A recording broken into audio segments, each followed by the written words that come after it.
Hello guys, কেমন আছো তোমরা সবাই? আজকে আমি অনেকগুলো কাপড় কেচেছি, তোমরা দেখতে পাচ্ছ। এখানে কিছু কাপড় অ্যারারুট দেওয়া হয়েছে, কিছু কাপড় দেখো এমনি ডিটারজেন্ট ধুয়ে দেওয়া হয়েছে, কিছু কাপড় হাতে ধুয়ে দেওয়া হয়েছে, কিছু কাপড় ওয়াশিং মেশিনে ধুয়ে দেওয়া হয়েছে। সব কাপড় তো আর ওয়াশিং মেশিনে ধোয়া যায় না, কিছু কিছু নিয়ম আছে।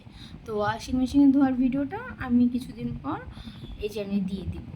এই যে দেখো, আবার সেগুলো রোদে শুকাতে দিয়েছে। আজকে অনেক সুন্দর রোদ উঠেছে, আজকে বিকেলের মধ্যে সমস্ত কাপড় শুকিয়ে যাবে। তারপরে বালতিগুলো এখানে শুকাতে দেওয়া হয়েছে, যেগুলোতে আমি কাপড় ভিজিয়েছিলাম, তা না হলে বালতিগুলো নষ্ট হয়ে যায়। এবার ভিতরে আসো, দেখতে পাচ্ছ ভিতরে ভিতরে আমাদের এই ভিতরকার এই রুমটাতে শুধু কাপড় শুকানো হয়। এটা আমার কাপড় শুকানোর রুম।